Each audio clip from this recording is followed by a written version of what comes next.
Izwi lomzansi 98.0 the difference. Msekhumalo asikwamukele emsakazweni Izwi lomzansi kunjani uyaphila? Sibonge Njomane siyaphila kakhulu sibingelele umphakathi waseThekwini namaphethe. Sure ngicela nje ungidonsele imic ize ngakuwena. Yes perfect no siyabonga kakhulu. Well ngiyazi kule interview le kade kufanele ngabe saba nayo. But then ngenxa ke yebhizi ngiyakhumbula nje ukuthi sikhuluma ubukade usasegoli. Yebo. Ngenhlanhla enkulu kanivele uzoze eThekwini so wasuthi nona kanjani Njomane ngizofika. Ngizokhuluma nabalaleli ke bomsakazo Izwi lomzansi. Yebo Njomane. Kuhambe kanjani Saturday? Saturday it was a good day. Wobo usuluhle kakhulu Nkawu lwajabulisa izwe lonke nomhlaba wonke. Sibonge nje ukuthi uNkulunkulu bese sibekele unqamalala kuzobile isikhathi sikhulekela ukuthi aphinda sibekele yena iminyaka eyikhulu ezayo. Njenge MK thina siyakuthokozela kakhulu ukusebenza nabantu abadala because sifuna ulwazi lolujulile abanalo abakwazi ukudlulisela kuthina ukuze sikwazi ukuphinde nathi siphathe ngendlela efanelekile. Okusijabulisayo ukuthi njengomkhonto wesizwe umukelekile kubantu abadala. Umukeleka kwawo kubantu abadala kusho ukuthi namadlozi awamukele no mvelinqangi phezulu usibhekile. Kuyasithokozisa ke lokho ngoba kusho ukuthi if siyalithatha ukhetho ngo2024 unyaka esicanga ukuthi soqopha ngawo umlando ukwenza ukuthi abantu bathole usizo abantu baphinde bakwazi ukujabula ngempilo abayivotela ngo1994. Yes. Ngoba befuna abantu ukuthi iSouth Africa ikhululeke. Ukuthi ayikhululekanga iSouth Africa ngaleso sikhathi ngenxa ukuthi abantu ababekhona after sekhethiwe asinikezwa ngenkululeko sanikezwa imvuthuluka nengoloyi. Why ngisho njalo ngoba uma ucabanga ukuthi uANC ephathile kuleminyaka ewu30 edlulile akukho okuhle okwenzele abantu abamnyama because uthe noma engena inqamalala ezama ukuyifaka lento ukuthi abantu abamnyama baphile kahle base bemgijimisa bamxosha bamqweshisa komgodoyi bambaya ngaphandle bangamhlonipha bambulala isithunzi sakhe na yonke lento le ngenxa ukuthi wayethi umnotho awukho kubantu abamnyama ilizwe umhlaba awukho kubantu abamnyama uhlezi kubantu abamhlophe ngenxa lokho ke wabulawa waxoshwa noma engabulawanga literally kodwa ngendlela ezwenza ngayo bawuhlukumeza umoya wakhe. So thina siwumkhonto wesizwe ke sibe sesiqala sithi nongeke sikwazi ukuyimela lento ukuthi izwe esalilwela kangaka izwe yena unqamalala uqobo waphuma waya ngaphandle wayoba yisotsha uyabuya stile akwazi ukuphila kahle. Sithi ke thina njengomkhonto wesizwe siqale uhlelo oluthi izwe umhlaba nenhlonipho yomuntu omnyama ukuhlonipheka komuntu omnyama siyakuvuselela. Okay. Kusuka kulonyaka sizokwenza lokho ngokuthi ngonyaka ozayo sithatha izwe silibuyisele emandleni umuntu omnyama. Well I heard ukuthi isystem yenu iyavele ya crash after announcement umsholoza yenza. Ngiyacabanga ukuthi nani ngalele ngoba cishe mhlambe nani beningalindele sekutheni kuzokwenzeka into kanjena and then kodwa ke ukukhombisa ukuthi nani ngalele after lapho yabuye yathi back online khombisa ukuthi nani kade nisebenza behind the scenes. Njomani kunjalo abantu base South Africa bayisupportile bafunile kuba amalunga omkhonto wesizwe not South Africa kuphela ngaleso sikhathi icrasha ngicanga ukuthi nangaphandle bese sine membership of about 6,000 members overseas nje alone but South Africa at the time sasesushayile 1 million. Kwasho ukuthi isystem yagcina ingakwazi ukumelana nenamba yabantu abangenayo ngesikhathi sabe sesitshela iITs yethu yazama ukuthi sheshe isitholele indawo evulekile ukuthi ikwazi ukuthi abantu bangene omningi babo. Njengamanje sinethemba ukuthi cha ngeke senzeka okwenzeka ngesonto kodwa kumnandi ukuthi njengamanje i-membership yethu isithe conco ku4 million. Uthi 4 million manje? 4 million. Wow. Alright, so masibala from Saturday kuze kube manje. Yeah. So lezo nsuku cishe insuku egcwele enhlanu kahle. Yes. Yeah. Alright. Mhlawumbe sijona njengamanje sikhuluma ke no Mr Jabulani Khumalo uyena mholi we MK okumkhonto wesizwe.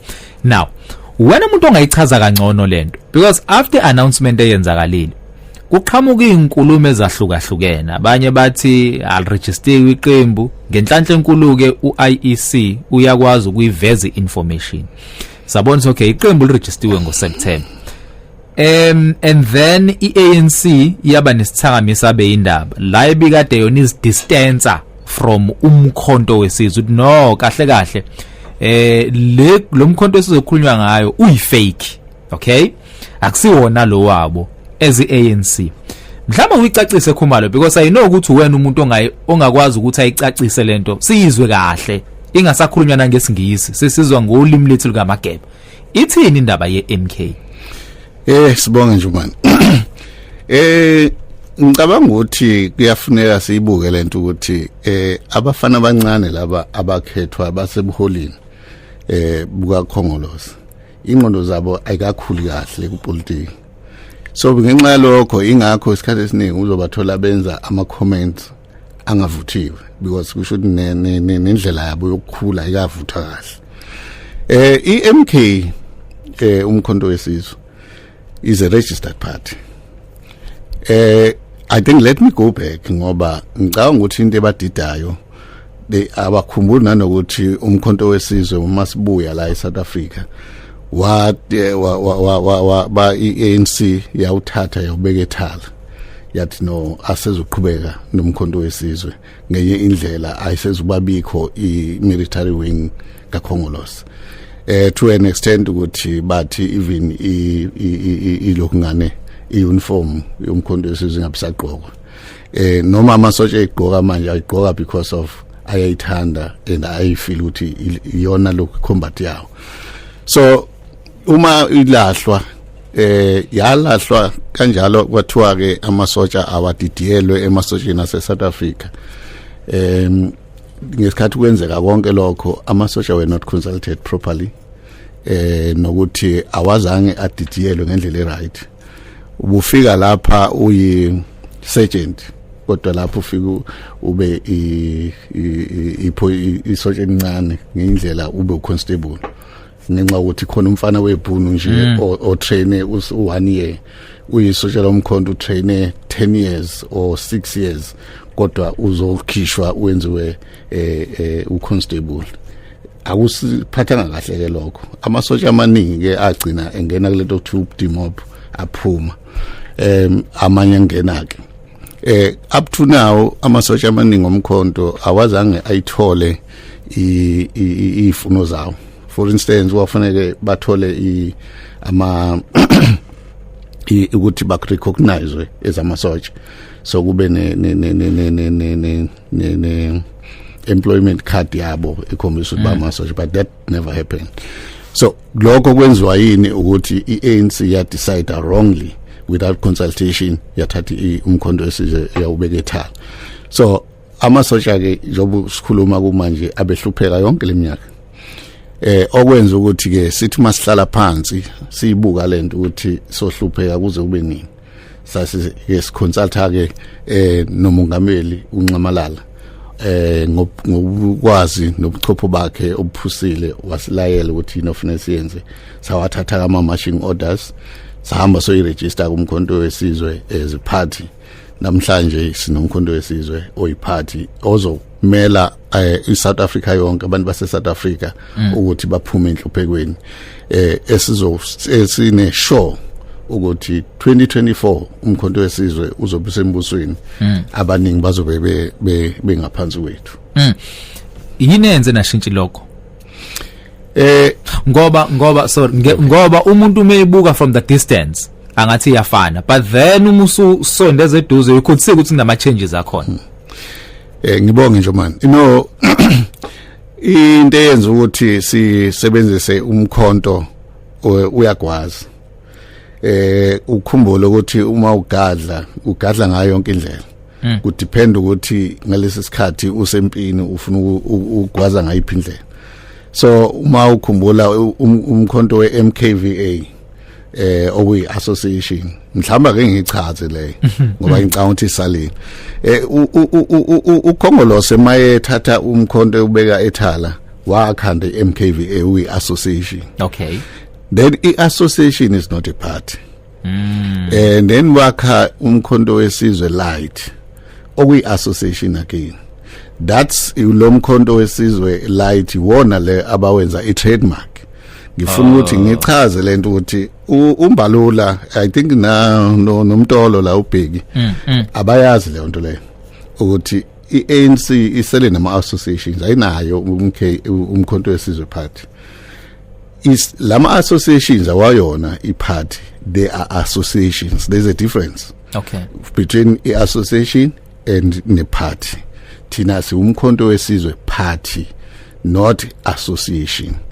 But MKVA siyasensana nawo njengoba kade ubona mangifika lapha amasotsha egcwele eminyango amasotsha omkhonto wesizwe lawa akhishwa kumkhonto wesizwe enziwa MKVA. So are confused. Awazi ukuthi kuphi la fanele bekhona. Then sithe no comrades because si into eyodwa wozana I support ke aba amalunga eMK party manje. Because umuzi wakho ubuthini? No bengibuza le ye logo wase wayichaza. Yes. Yeah, so as I was saying iMKVA yes phezulu umkhonto for umkhonto wesizwe ulaphansi ushuthi ngeindlela ubheke khona enxebeni. Okay. And then kulega former president uZuma.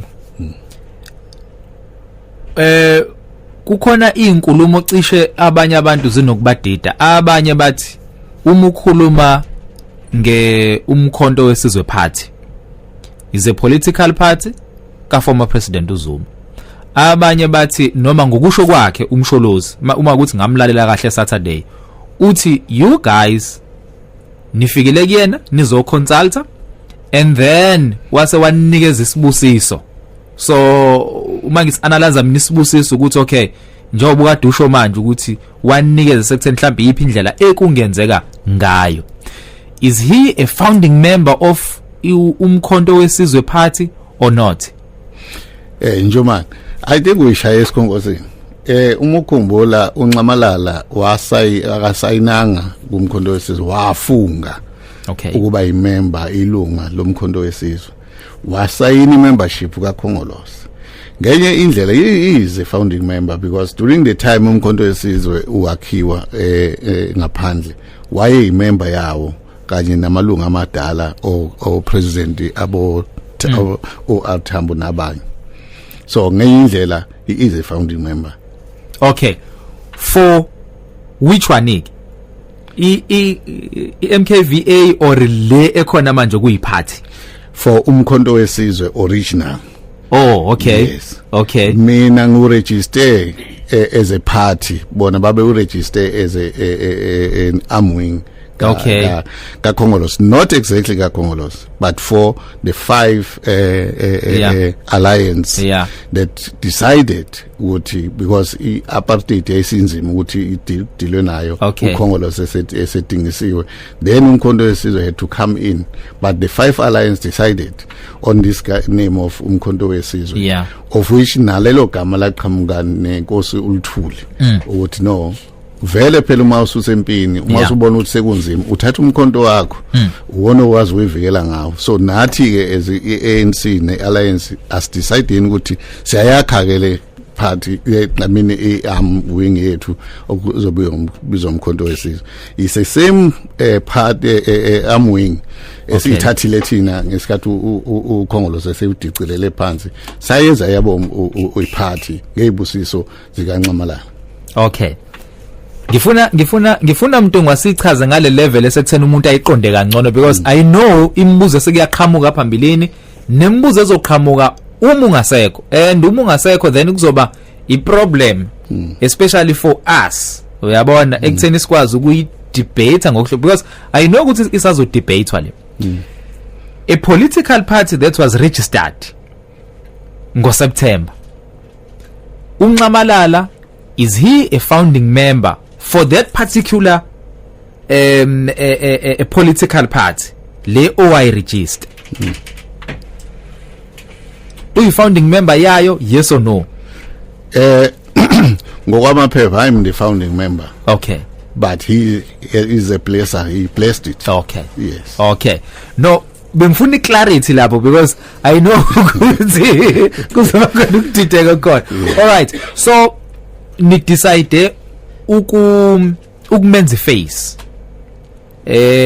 of iparty umbuzo lo but ungadidwe indlela engubuze ngakhona umbuzo why ngicabanga ukuthi already usuyiphendulile. Okay. Umuthi zishilo ukuthi uNcamalala uyena esithathe ibusiso kuyena. Yeah. Njoba sithathe ibusiso kuyena usho ukuthi uyena ubaba. Okay. Because ngeke indodana isuke iyohlala esitulweni ubabe khona. Oh, okay. So uNcamalala uyena baba womkhonto wesizwe. Yebo, hayi ukuthi uyiface vele ngoba uma ngabe ubabe sekhaya uyena uyiface ngoba akekho omunye umuntu. All right. Msazwana nakho ke izwi lomzansi 98.0 hlelweni lakhe imbizo. Sikhuluma ke nomnumzana uJabulani ungowaka Khumalo, uyena ke umholi womkhonto wesizwe party. Okay. Angithatha ama questions njengamanje sikhulume ke nawe ezumlaleli. Asikubingelele kuseni sabona. Sanibona bhuti Mxolisi Mr Mtongwa. Yebo baba. Yebo phela ngikhuluma nomthethandaba. Uyaphela Mtongwa? Ngiyaphila lida yami yaphila. Amen. Ukhuluma nomthethandaba la besina the clip. Bhuti Mxolisi, cela ukubuza la Mr Mtongwa ukuthi i-political party le ayivulile ngobechaza. Mina ngicela ukuthi ngibe neclear kuyona ukuthi bayivulele ukufula i-ANC noma ukuzoshintsha impilo zabantu eSouth Africa. 2 cela ukubuza bhuti Mxolisi uma kuthiwa bayalithatha ukhetho ukuthi bayawina yini abangaqala bhuti Mxolisi bayilungise njengoba kunje la eMzansi. Ngiyabonga bhuti Mxolisi. All right, no kulungile. Sibonge kakhulu. All right. Ngicela ukuthatha mhlawumbe imibuzo emibili noma emithathu and then uzobe usuyiphendula kahlambe after ezemidlalo kona kumsazo ke wakho izwi lomzansi. Asikubingelele sawubona kunjani? Ngiyaphila msakazi. Yes sikhona. Ngibingelele iqhawe lami lapho uMbulase. Yes, uyakuzwa. Futhi cha mina ngifuna ukuthi ngithi mhlambe ngimbuzo kuMbulase ngoba useyiphendule yonke into emqondweni wami ngibuyele ngincamo entweni engade ngicabanga noma ebekade ngisibuza yona. Mfowethu mina so omunye nje esadidilelwa phansi iyona i-ANC ngokuthi sithi masibuya le campaign kuthiwe sizofakwa khona la emafeyiseni noma sideploye komasipala kodwa ekugcineni kwathiwa sesi-over age angeke sisakwazi sekufanele 35 outward. So njeke mina ngiyayisupporta lento ukuthi mayiqhubeke ngabe yiphathi yaZuma or yiphathi yaKhumalo as long ngoba bawumkhonto wesizwe sahlala thina Stressless lapha sahlala kakhulu mfowethu. Okay. Inhliziyo ebuhlungu ngoba asenzelwanga lutho asinalutho oyimanje through lento le bese bangakhitha abantu abe-MVA bomkhonto banamakhanda aqinile ngoba into ababeyibuka ukuthi babeyovikela abantu njengoba babelapha nemizini bevikela izwe labantu ukuthi mali lihlale likhona njengoba selithuma manje. That's why ke ubona i-MK isisukuma ngoba iyabonga ukuthi izwe liyashabalala liyaphela. All right. Sikuzole bhuti kulungile sibonge kakhulu. Izwi lomzansi 98.0 Msekhumalo kunembuzo kahle kahle imibuzo mbili etheke yangena just before siye kuzona ke izindaba zezemidlalo. Mhlambe ke singangena kuyona. Baba Njomani sibonge siphinde ngibingelele abalandeli bomsakazo. Yeah. Ubuzo wethu oqala ukuthi njengeqembu sizobenzelana abantu. ngingathi abantu abalindele ngoJanuary sizobe sethula uhlalo lwethu lokukhankasa okubizwa ngemanifesto. Sizobanikeza umhlahlandlela wethu ukuthi ume kanjani. Kodwa nje okusemqoka kuthina ukubuyisa umhlaba kubantu bawo okungamakhosi induna kube abantu bamasonto kube abantu aba general, because siyakholelwa ukuthi ukhongolose iphutha lenza ngesikhathi ebuya akazange consult ngendlela efanele, ngoba ukhongolose eqala wayeqalwe amakhosi abafundisi kanye nomphakathi, kodwa mayibuya yena wakhonsult umphakathi kuphela walahla ngaphandle amakhosi nabafundisi. So sikubuyisile lokho. Uncamalala ukusebenzele kakhulu inyangeni ezidlule ngeke ezisithupha ubengalali evakashelwa amakhosi, ivakashela amakhosi abanye bebevakashelwa yimini uqobo. Sihambe umhlaba at least eSouth Africa sicishe sayiqeda. Sisaqhubeka nokukhonsatha amakhosi ngoba siyakholelwa ukuthi ukuze umnotho wabantu ubuyele kubona, ukuze izwe labantu libuyele kubona, umhlaba bakwazi ukulima bavune kuwona, ukufanele siwuthathe sobuyisele ebukhosini, kanjalo nezwe futhi silibuyisele ekuphathweni kobukhosi. Cabanga ukuthi ngokusho njalo siqonda ukuthi iSouth Africa kusuka ngo2024 mase uthatha umbuso asezoba nawo lama-pillars amathathu akhona ngokombuso. Sizoba nama-pillars amane because amakhosi azohlala endlini ephezulu lapho ezothatha khona izinqumo njengamakhosi ukuthi abantu bawo bafuna ukwenzelani, abantu bawo endaweni zabo bahlale khona. Iphele lento ukuthi basuke bayeGoli, basuke bayeThekwini, basuke bayekuphi ngoba nakho befuna ukuthi bondle imndeni yabo. Isibulalile ke lento ngoba uma ukhumbula ukuthi ufika kwamabhunu nabelungu bafike basusa abantu eindaweni zabo, bathatha lezi ndawo ezicebile bayinikezela bona, badla inkomo zabantu bakithi, bathatha imbuzi zenayo yonke into bayenze yabo. Namhlanje amabhunu anemhlambi yenkomo. Obaba abasenamhlambi, kwathina senamhlamba sakwazi ngisho ukulobona ngoba yonke ingcebo yethu esasicebile yathathwa lamabhunu, awasithathelanga nje umhlaba kuphela. So ngiyengizwa abantu mabekhuluma bethi hayi sifuna ukubuyisa umhlaba. Uzobuyisa unani? Yes, umhlaba ngaphansi kukhona okukhona, kodwa uQueen waseNgilande wakuthatha wathi ungokwakhe. Sokukhuluma ngelinye ilanga lokho. Kodwa ke esizama ukusho ukuthi into esizoyenza ukuze abantu babuyele ithemba ukubuyisela ubukhosi endaweni yabo, sibuyisele abantu endaweni zabo ngokuthi amadolobha awabuyele khona. Kithi le nkandla lincane lela dolobha, inkulu kakhulu inkandla, sizofaka nje indawo abantu bakhelwe khona. Hayi le ndaba ukuthi abantu bazokwakhelwa amakhishi lana kuthiwe uwakhela umuzi asuse le ekhaya umnumzane nenqulumo azohlala elokushini ku4 room. Akasakwazi nokuthi ahubhe kahle unkosikazi wakhe ngoba nakho ingane zigcwele khona la. Sithi thina sizoyibuyisele emakhaya, yonke leyo nto yenzeke khona emakhaya namadolobha abesemakhaya. Uqala lo. Yes. Owesibili uthi umtimande imali yeqembu sithola. Yes, funding. Yebo basho njalo abelungu. Cha angaba sina inkinga kuba belungu abantshontshanga inkomo zobabamkhulu ngoba besinefa thina. Namhlanje ifa lethu selaphenduka iphepha. Leli phepha ke esibuzwa ngalo ukuthi sizolithola lapha, asazi sizothola lapha. Okay. Kodwa kumnandi ukuthi abalandeli noma yamalunga kaMK kulo 4 million eseswenzile bayazama ukusichasa icimo. Oh, okay. Asinayo umuntu oseqhamuka eceleni. Ngimina nje nguKhumalo no comrade Lebu esensana kakhulu naye. Sesibe nabo khathe iningi kuba khona bafika bethi hayi siphethe na kukhona singakulethe. Okay. Siyakholelwa ke sinenkolelo ukuthi asikwazi oversathe noma yini. Because ukhongolose ungcole kanje namhlanje yizo lezi ikhwama.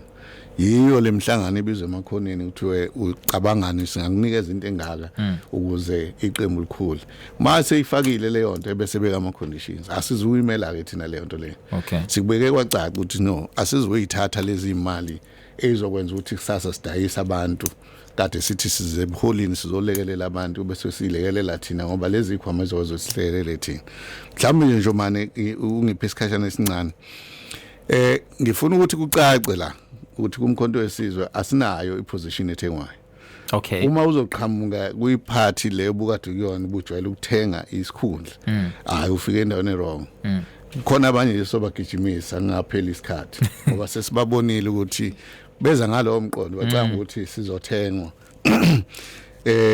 ebese umuntu simnikeza iposition ngicabanga ukuthi abantu labe khona emabezwa aba understand ukuthi no asizukunikeza iposition ngoba nakho nemali noma nakho ushaya kakhulu itoyitoyi ucula kangcono cha sifuna amava akho sibone ukuthi yakwazi ukusebenza because angeke uthi unekhansela kodwa lihlala eRichards Bay kodwa libe liphethe emlalaze show so akulona akuyona ubuholi lo sifuna umuntu ozoba ngaphakathi kwabantu uma kuthiwa kuyalinywa kuleyo ndawo nasimbone limi bengalimi then kusho ukuthi akuyena umholi lo ngoba uwafanele ulead ngalento yenzayo nawo silokho esikufunayo thina njengomkhondo wesizwe.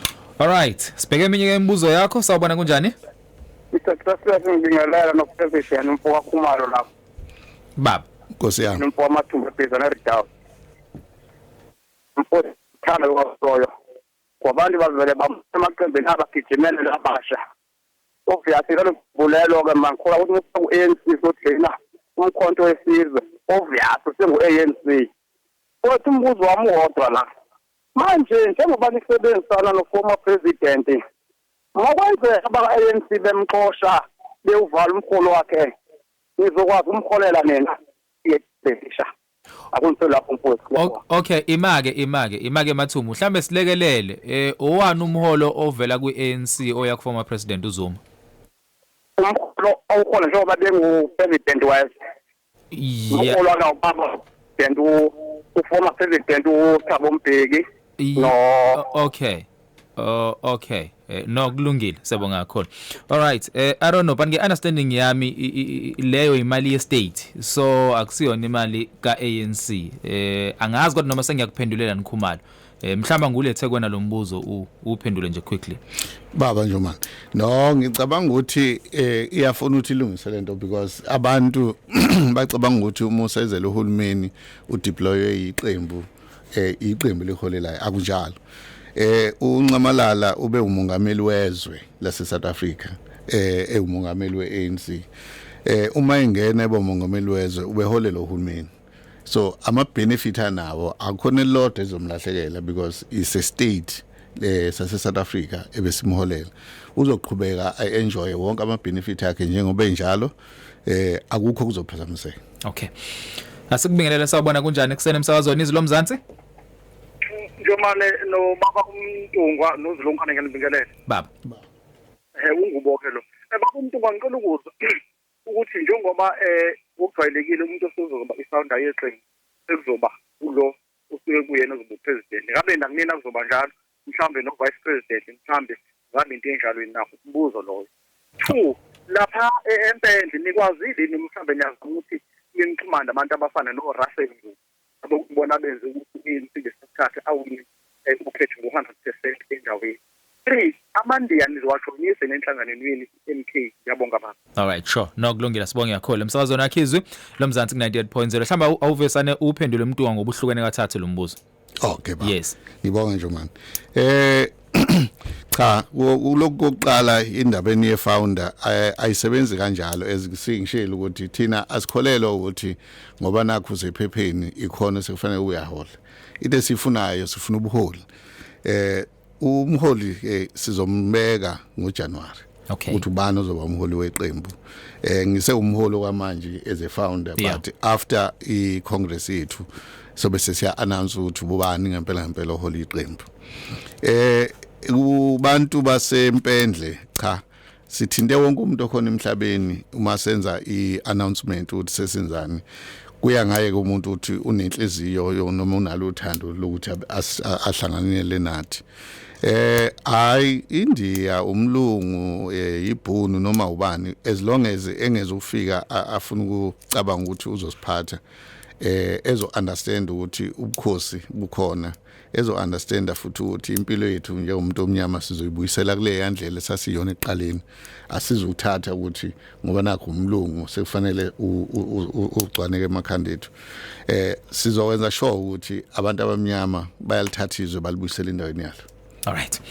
Umsakazo olaleleke izwi lomzansi seku 98.0 sinane app yethu izwi 98 FM.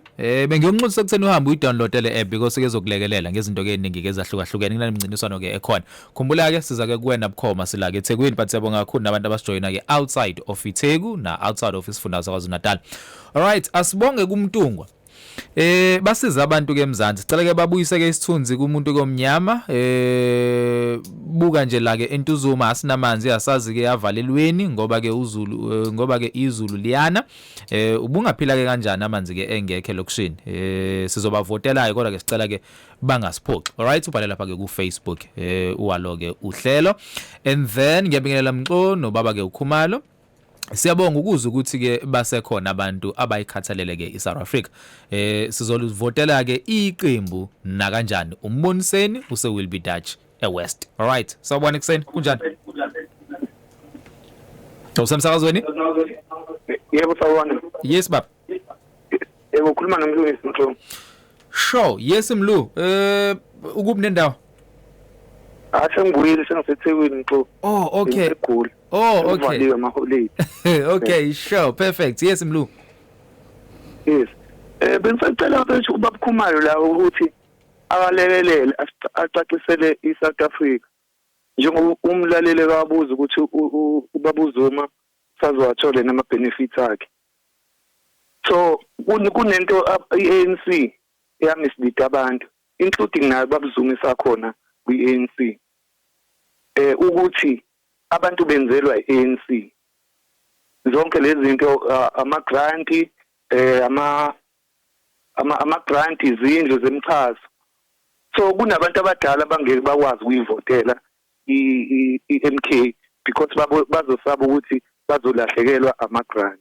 Ngicela acacise lokho. Okay. Yilokho nje bengicela. Shomlo nokulungela sibonge kakhulu. Emsakazweni izwi lomzansi 98.0 angithathe lembuzo mhlambe ke bemthatha and then uKhumalo bese ke eyayiphendula. Ngizothi mangiqeda ngayo ngiyobe sengiyocaphuna ke ku ama voice notes. Usemsakazweni kunjani? Mhlongo njani mfethu? Siyaphila sesingezwe kuwena. Ngikhona umtshali lo. Yes mtshali nginomntungwa la umholi weMK. Angibingelele esambeleni sakho Mhlongo. Baba. Mhlongo mfethu. Ngiyalizwa iphupho limnandi and lisounda kahle nje benza abantu abaningi and nase-Africa abaningi betshelwe sisemphupho elifanayo bagcwele le-South Africa namhlanje.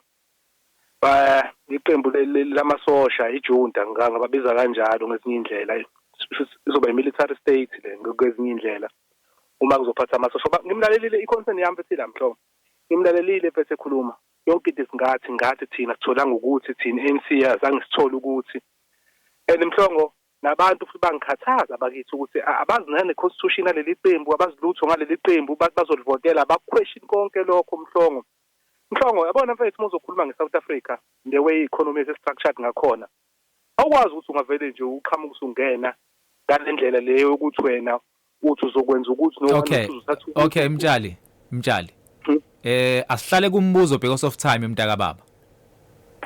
No Mhlongo mina mfethu okay umbuzo wami uthi mina mfethu 1 mawucabanga bona njenge MK ama investors South Africa azobathokasela ngoba mina ngokwami ngithi ngeke mfethu ama investors ikwenzakalani ngale country le bona ufungungena bona ngoba phela kakhulu ukubhidla lento ekhona South Africa uthatha iminyaka angibaboni njengabantu abangakwenza lokho. Yabona asibonge kakhulu. All right bakothi ngicanye siyibambe le sijwayele futhi izosilekelela kakhulu if sine guest ngivula incingo asihlale kumbuzo uyabona mhlambe le yokuanalyze you can do it after yabo kubamba lesikhathi. Thank you so much. All right molo sawubona.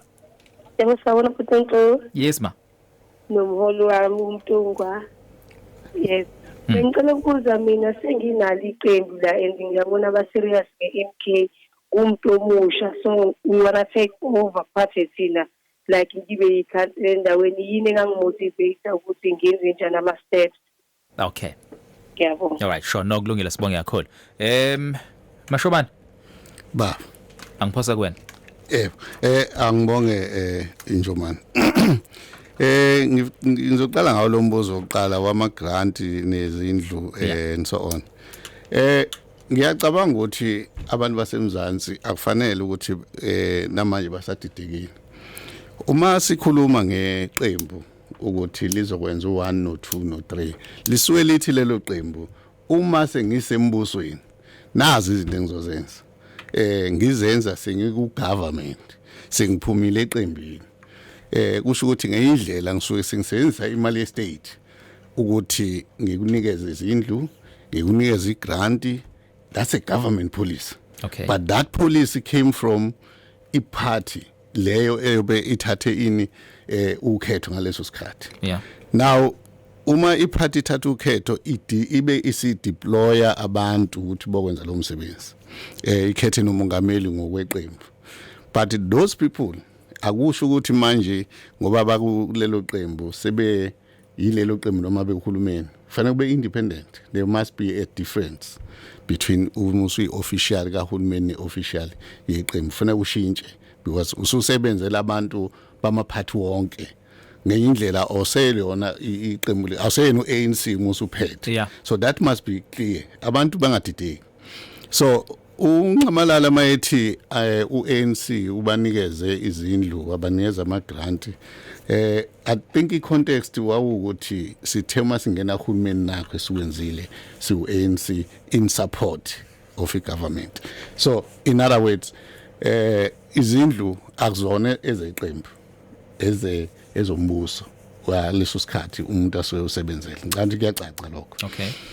Okwesibili ukukhuluma ngeconstitution umlaleli but ubese khuluma into eziningi nje engicabanga ukuthi kusasekhona ukudukuza emswaneni because iyahlupha lento ukuthi singalaleli kahle asikasho lutho thina ezumkhonto wesizwe sisazosho imanifest years abantu abangajahi kakhulu ngicabanga ukuthi ingakho sikhulume ngoDisemba iqemba siliqala ngoDisemba ukulungisa sinikeza isikhathi ngoba asifuni ukuqhamuka sesibhibhidla sifuna ukuthi masiqhamuka sikhuluma into eyaphambili so abantu abasilindele iconstitution yethu bazoyithola imanifesto bazoyithola sizosho ukuthi inesizoyenza asifuni ukusho into engesiyenzi ngicabanga ukuthi ngime lapho ogcina uthi ufisa ukuthola into engamotivate iyodwa into engamotivate ukuthi abe yilunga lika MK abe activist and sizokwazi umlekelela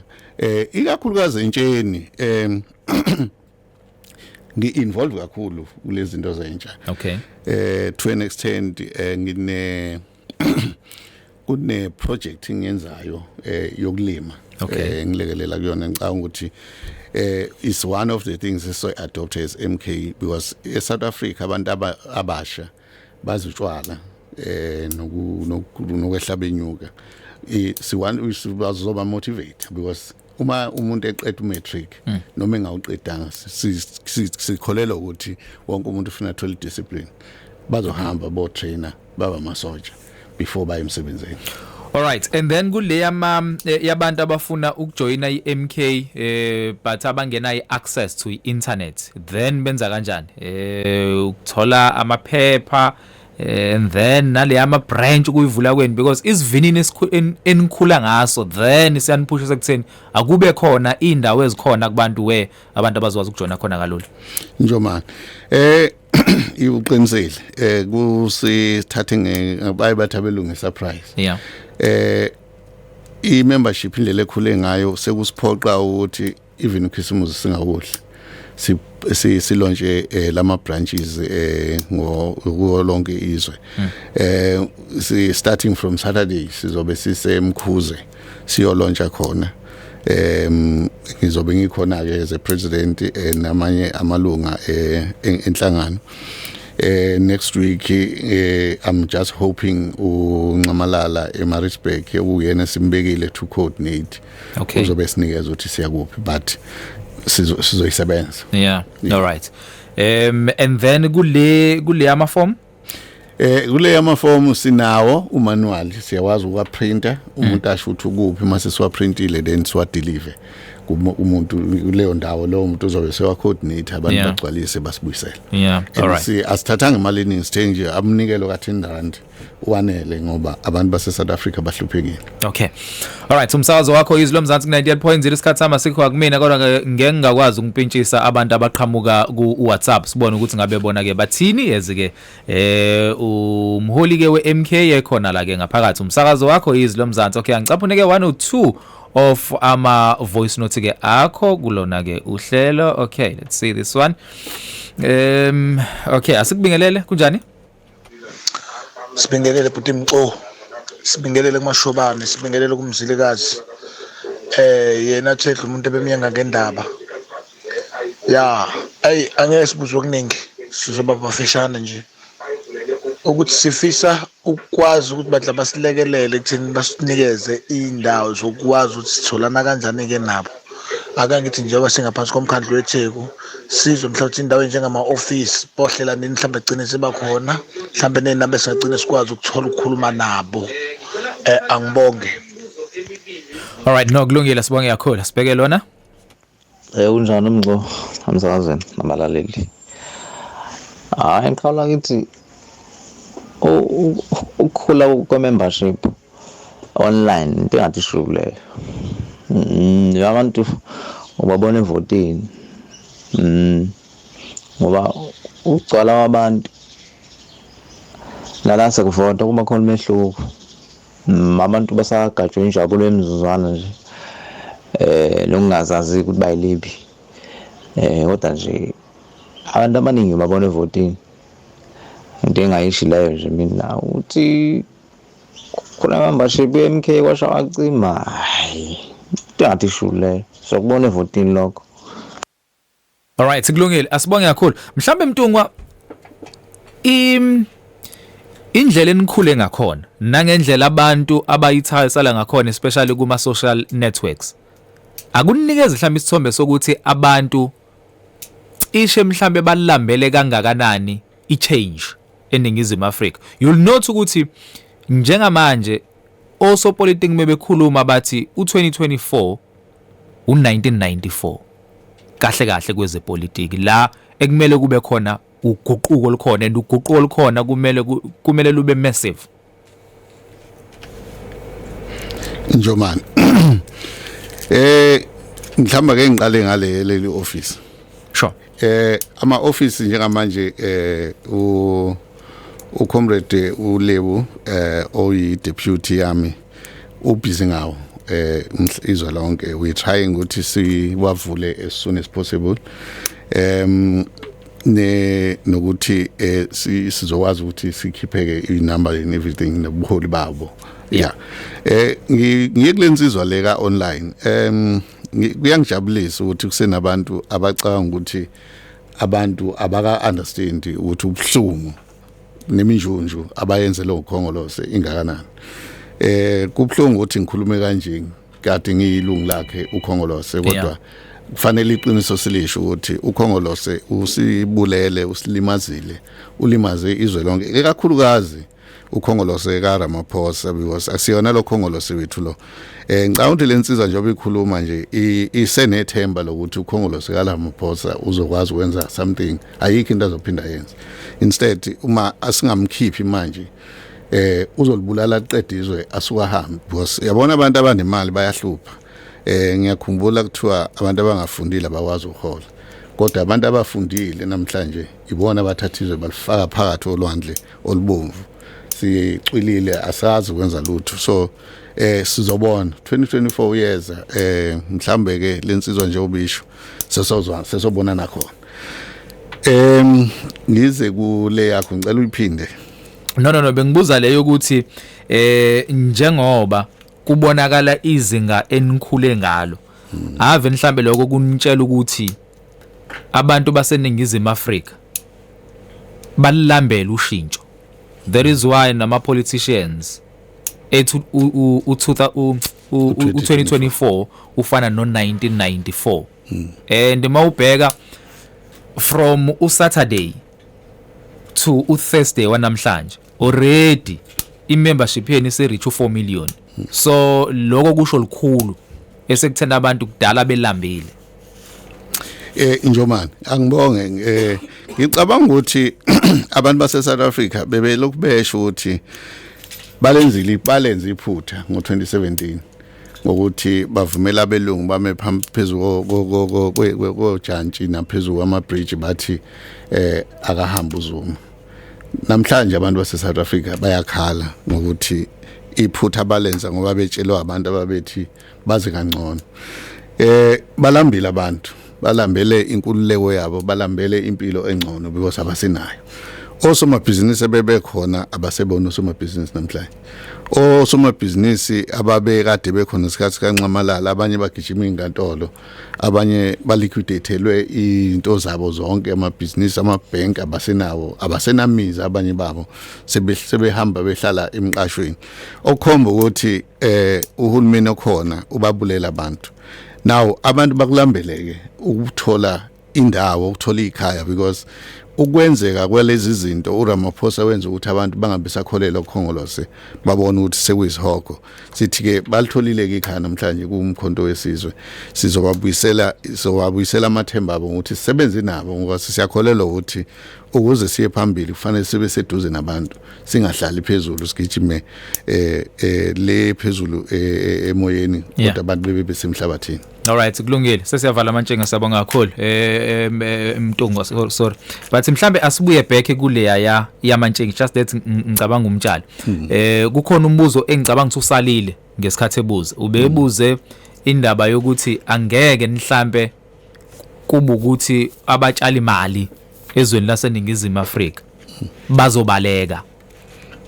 Uyabona and mhlambe sengiyacabangela ukuthi leyo mhlambe ilinka back from MK thinking ukuthi uMK yobani and manje uma senibuya shuthi kahle kuzoba umbuso wamasosha as siyasibone eAfrica uma ngena umbuso wamasosha ukuthi mhlambe kuye kwenzeka kanjani then abatshali imali mhlambe singababona bebaleka.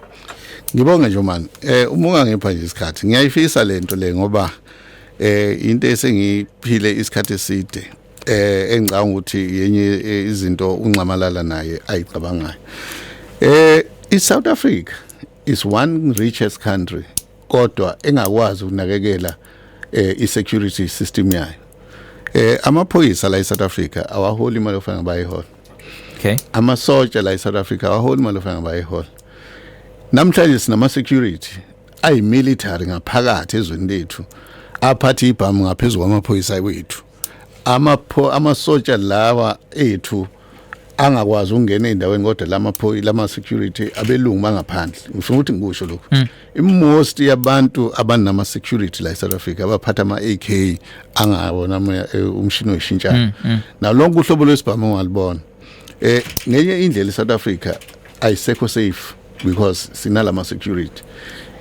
Of course asizuba i-military state kodwa into esizoyenza nesizoyilungisa uqala ngawo lama security lawo ukuthi awaphume ekubeni i-military ngaphakathi ezweni. Sizoyilungisa leyo nto leyo ngoba amaphoyisa ethu namhlanje awasahlonishwa ngenxa ukuthi lama security sekungazi ukuthi wona amaphoyisa. It's not that we are going to be a military state kodwa i-security izoba uhulumeni and uhulumeni uzohola i-security.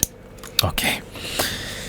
No, asatha lethuba sibonge kakhulu Mtungu kakhulu yazi ke nakuyona ke iMK ngiyazi ukuthi sisazo engage kakhulu because kuningi okuseza kusane manifesto kusamele ni launch imibuzo omningi kakhulu la Mtungu mangakhuluma nawe mhlambe singaze siqede ngo12 makuthi siyoqeda understand so asibonge kakhulu cishe mhlambe imibuzo eminingi ekwazile ukuphenduleka especially ke nalabade bebuza ku Facebook na ku WhatsApp ngokuhlukahlukana nje kwakhona abangalithola ngithuba next time bazolithola. Sibonga kakhulu Mashobani. Sibonge nje man. Sibonga abantu base South Africa, sibonga abantu base Thekwini. Votani nivotela umkhonto wesizwe. Ukhona uNcamalala ubuyile uzoba umongameli wenu. All right.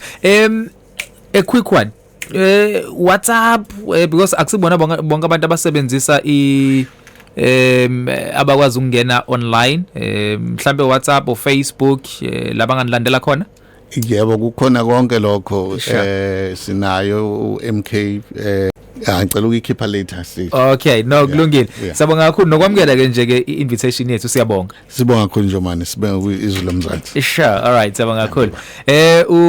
Yena ke uMr Jabulani Khumalo ungomunye ke wabaholi kwiqembu umkhonto wesizwe. Umsakazo ke wakho izwi lomzansi ku 98.0 ohlelweni lakho imbizo. Izwi lomzansi 98.0 the difference.